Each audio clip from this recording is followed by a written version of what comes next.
You're looking at the moment when your ancestor became an American. That's unbelievable. And there's his photo. Handsome guy. What happened to me?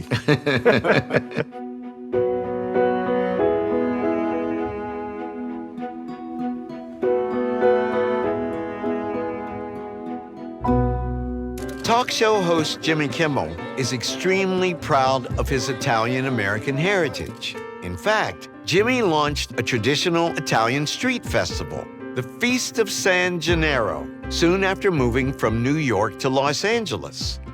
But for all his pride, Jimmy didn't know how his Italian ancestors first came to America.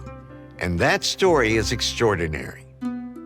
It begins with a passenger record for a ship that arrived in New York City in January of 1903.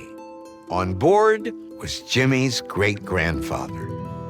Vincenzo Icano, 35 years old, traveling with $10. That marks the moment the first Italian on this branch of your family tree set foot in the United States. $10. To move your family to another country on a boat is such a tumultuous thing to do.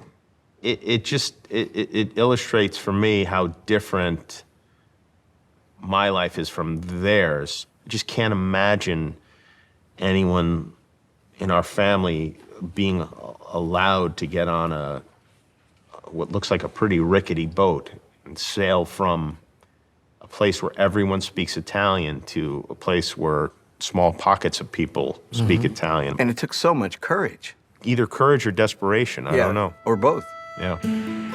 Vincenzo's journey lasted 15 days on the open ocean, where still he was in steerage, where conditions were dismal. People were crowded together, sleeping on top of their luggage. Once in New York, he found work as a coal shoveler, a grueling and dangerous job. It was difficult to believe that this was better than his life back in Italy.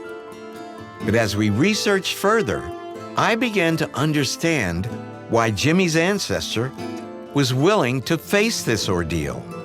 Vincenzo came from the town of Casimicciola on the tiny island of Ischia. On the night of June 28, 1883, Ischia was devastated by an earthquake. Much of Casimicciola was destroyed. More than 1,700 people perished. 40% of the town died. And about 80% of the town's houses crumbled, including your ancestors' home. Imagine, this terrible thing, and you return home, and everything and everybody is gone. And of course, we moved to LA, where it's like we're chasing the earthquakes. Yeah, you got an earthquake chip. And life didn't get any easier for Vincenzo. How can anything be worse than this? Yeah. What happened next? Did ravens take his eyeballs? The answer to Jimmy's question would prove painful to contemplate. Vincenzo's father and 3 of his siblings were killed in the earthquake. And while Vincenzo would immigrate to America and ultimately prosper, the tragedy was likely never far from his mind. Indeed, by comparing the 1920 census for his household in New York with a list of people who perished in the earthquake, we saw that Vincenzo found a way to memorialize his lost family members. He named them after his children, after them. Giuseppe was Joseph. Lucia or Lucia was Lucy. Saverio was Sal. And Sophia was Sophie.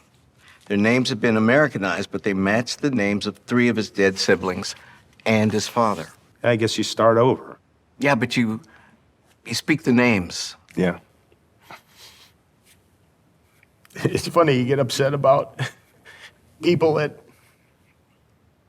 you don't even know. But they're in your bloodstream. Yeah.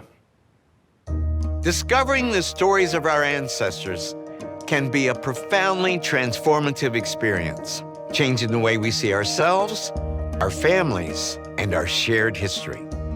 To see more incredible stories, click below.